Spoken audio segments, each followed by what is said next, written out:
Hello everyone and welcome to my final attempt to conclude my 30-day sight reading challenge. In this very special episode, I'll be sharing all the moments where I give different ways to practice, offered some helpful advice, and shared some general knowledge about music. This episode is packed with a lot of tips that can guide you on your musical journey, and I really hope that you find this episode to be helpful to you. Before we dive in, I'd like to thank everybody who's watched me during the challenge.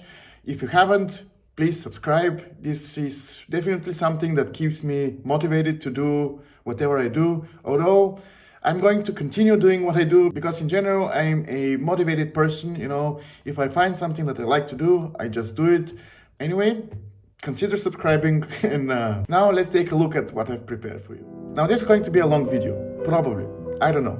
But all the following clips that I've prepared for you, I've put into several different categories to help you concentrate. And the first category that we're going to have is a general rule, which is to always find the right fingering. I'm just going to show you some clips from different episodes where I just say that. It's so important. Finding the right fingering is something that is going to eliminate at least 50% of all your difficulties. So don't underestimate the fingering and just get to work and find it.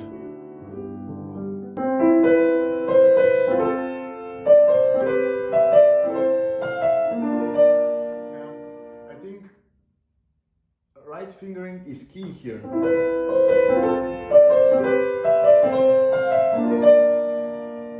So you don't lose time. Difficult. You need the right fingering, otherwise it's not going to work.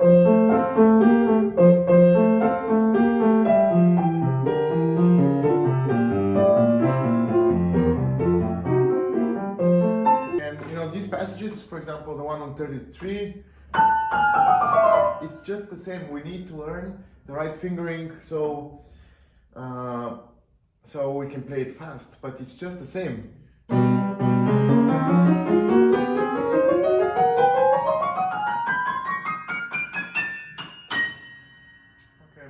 now this is also the same. It is just a pattern that repeats itself, and we need the right fingering, and we need to learn it by memory as fast as we can.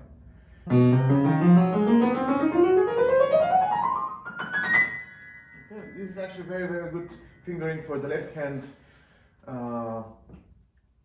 over here. So we start with the first 1, 4, 3, 2, 1, 4, 3, 2. So it's always 1, 4, 3, 2.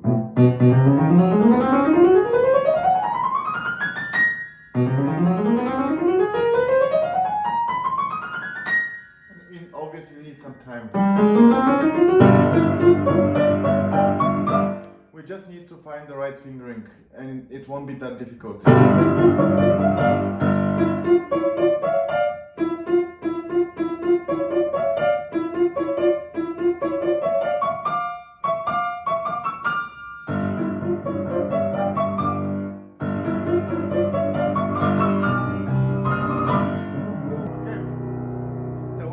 Play the octaves is by changing the fourth and fifth fingers of my right hand all the time. So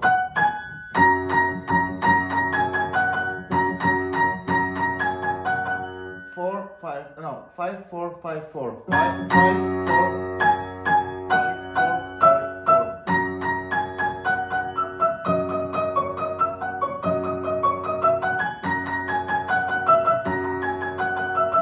Just for the E, for this one, which is on a white key, I would play it twice with the fifth finger. But all the keys which are black, I'm going to play 5, 4, 5, 4.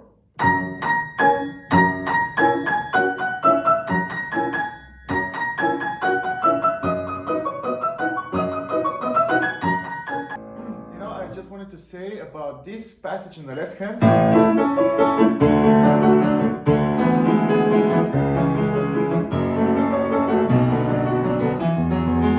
It's very easy to play if you know the correct fingering, which is, and you can use it for every other composition that has the same technique. And so you play it using the following fingering. So 5 2 3 1 2 1, then 3 1 5 2. So we repeat the thumb, we repeat the first finger 3 times, a total of 3 times.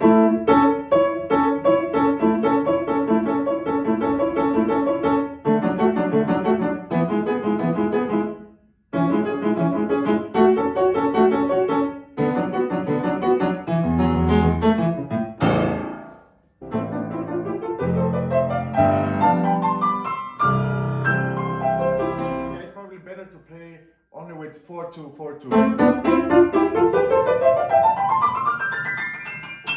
It's probably easier.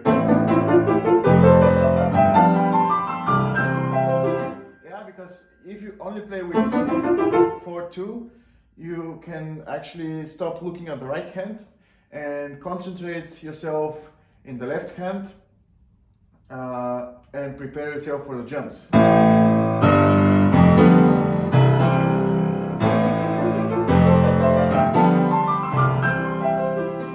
The next category I've titled Search for Patterns to Learn Fast. You know, whenever you have a passage that seems very difficult, very uncomfortable to play, it's written in a complicated way, just try to find parts of it which repeat. I think composers more often than not write these kind of passages just to show off, and they don't want to lose time composing too many different notes. They want to make it as easy as possible for themselves, and actually you can take advantage of it, and by finding the pattern you can actually learn these passages pretty quickly.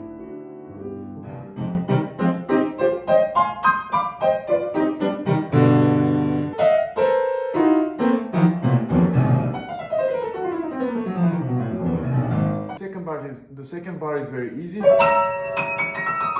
because it is basically just the same group of notes.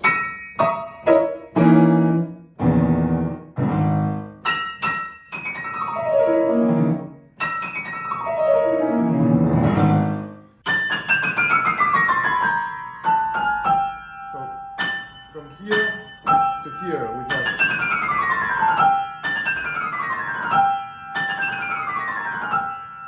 And then somehow we have to not stop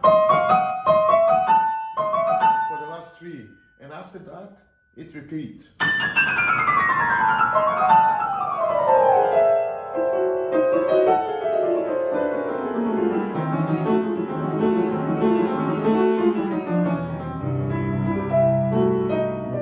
So the next category, try to simplify when practicing, is very important. You know, this goes for some sections of the pieces that you play which have, you know, more complex structure. The best way to get this music into your head and into your fingers is to try and simplify. And I'm just going to show you some of the moments I had on this challenge.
Actually, the left hand is pretty easy.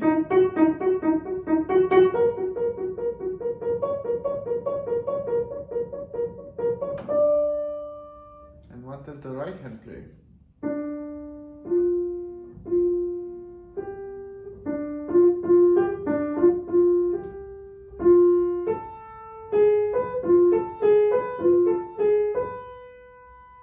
So.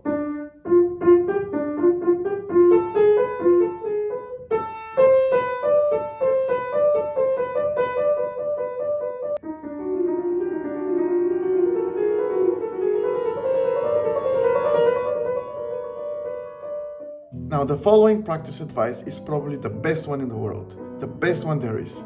You know, I've talked about it in my tutorials from several months ago, and now I'm just going to repeat it because you can use this one for everything. No exceptions. For every kind of music, for everything you're practicing, you can use this practice method. And I've only found 2 small clips of me actually practicing something in this way during the challenge, and I'm going to show them to you. But remember, use it for everything. Start from the 2nd, 3rd, and 4th note. Start from the 2nd note.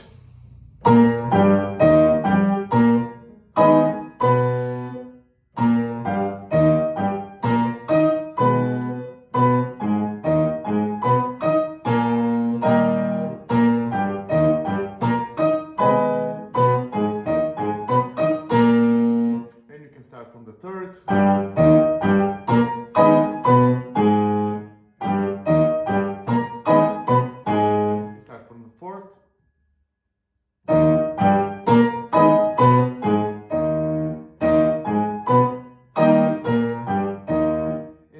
You can start from the 5th and from the 6th.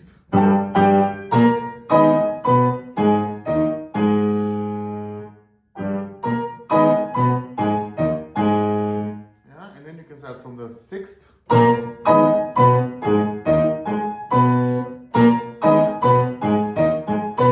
And if you do this, you should have no problems with this passage. I would just start from the 2nd one. I would just remove the 1st note, the bass, and I would start from the 2nd one and just practice it like this.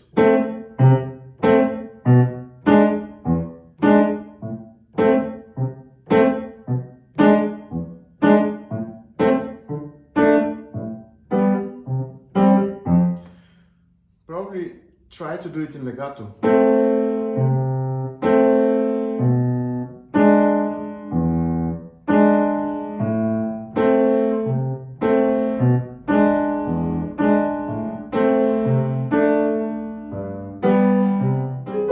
Now we continue with the next category, which shows further different practice methods, which you can analyze yourself. Just remember, use it for everything. You can use all of these practice methods for everything you're practicing. Let's see. Here, I would actually practice this in a lot of different ways. Like, for example, I would play the 1st note and then the last 3 of each group.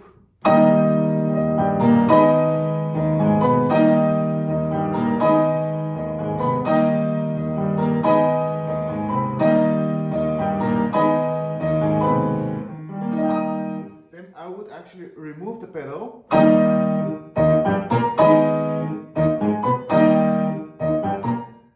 And try to make legato as much as you can only with your fingers. And another thing I would do is just the opposite.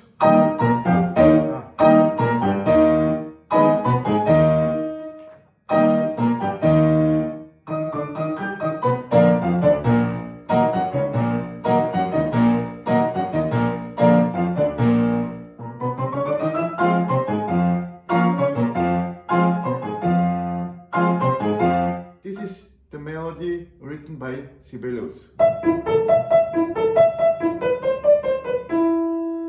And we are just going to add another note for the thumb.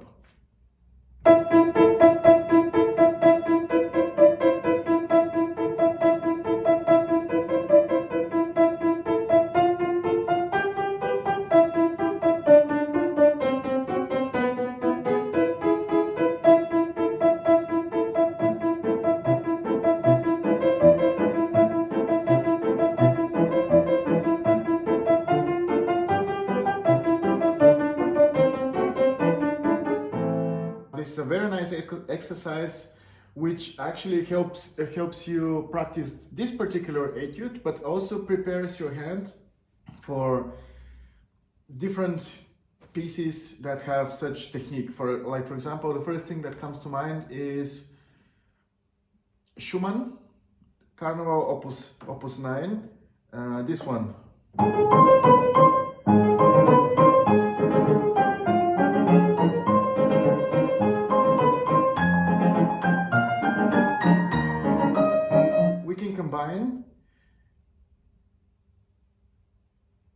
first and second note into interval, and the third and fourth as well of each group.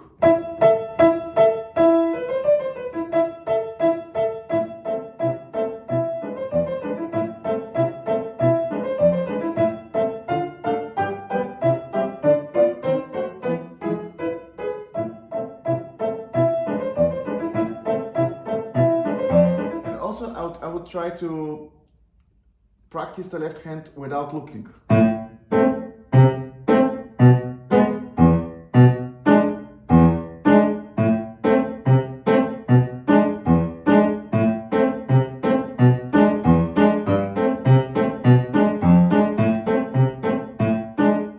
Obviously, we should do it slowly. A way to practice such pieces where you have to play all of the notes in staccato is actually to practice it in legato.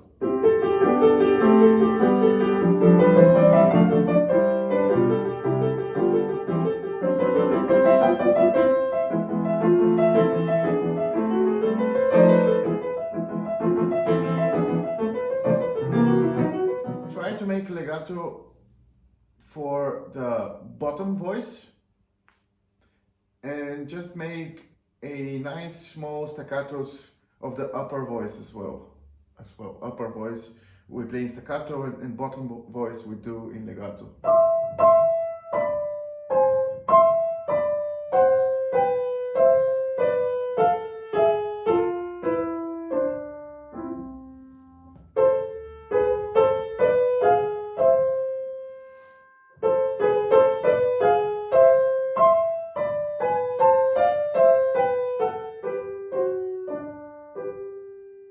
And then we can reverse it.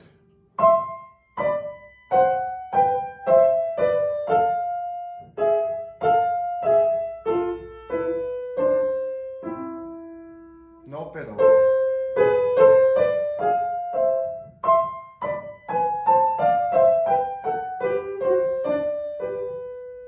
This passage on the left hand.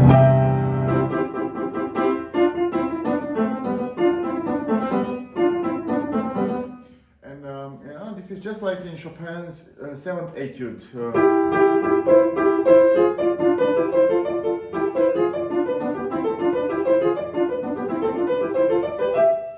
This is just the same kind of technique.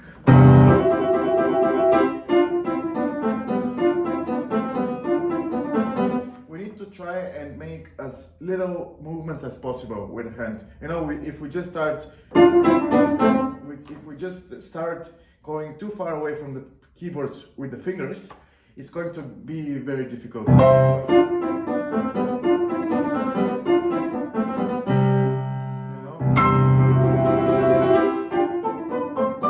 In order not to lose any tempo, you should try to begin with the glissando a little bit earlier.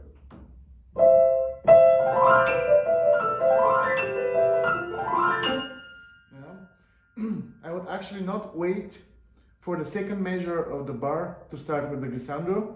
I would rather start in the middle between the first and second measure.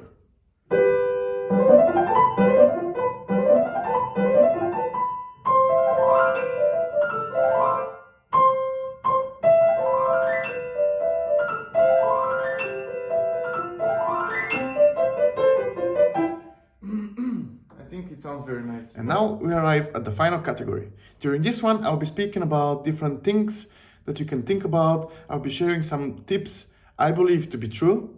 So hopefully you agree with me. Let's see what I've prepared. So it's very important that we find the right tempo. Like for example, at the end, we have a lot of notes in the right hand.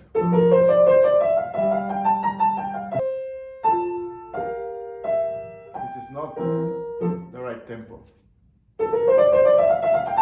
Because usually we find the right tempo based on the most difficult variations, which in this case is probably the last one because it's the fastest one. So the tempo we feel comfortable with playing this particular variation should probably be the tempo for the whole piece.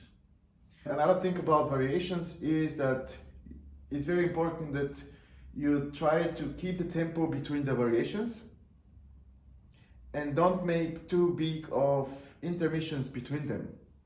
Of course, if you have a minor variation like in this case, you can take a little bit more time before starting it. You know, finishing the previous one, you take a little bit of time, and then you show the new character that the minor variation brings. But in general, we should try to keep the same tempo. Let's try it. Also, another thing which is really important, and it's also something that is helping me a lot right now to be able to, you know, read faster, is the fact that I know the music very well because I've listened to it many times. I really know what is coming, and this is something that always helps a lot. So just use this learning method as well. Something that's very important, whenever we have pieces that begin very slowly, very quietly, and require some special character, a mistake that a lot of people do is to think about it too much. You know, try to search for the sound, achieve the sound somehow, and you know, they try to, they're thinking about it too much. And actually, the only thing we have to do is not to think at all. Just use the natural power of the hand and don't think about anything.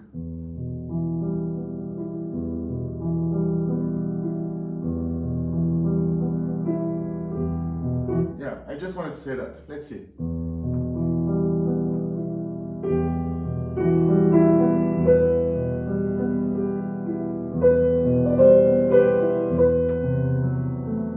So yeah, that will be all. I'm done with the sight reading challenge. It's been a very exciting month for me. I hope that you learned something. And if you didn't, just remember, this is free. Yeah, don't forget to stay tuned. Soon I'll be starting with my next series, which are going to be probably called Celebrating Special Piano Moments. So I'm really excited about it. I cannot wait to share some more beautiful music with you. And once again, if you haven't done so, please consider subscribing to my channel, give me a thumbs up, leave a comment. This is what keeps me motivated to keep going with the channel. Thanks again for watching. Keep playing, keep practicing, and I'll see you soon.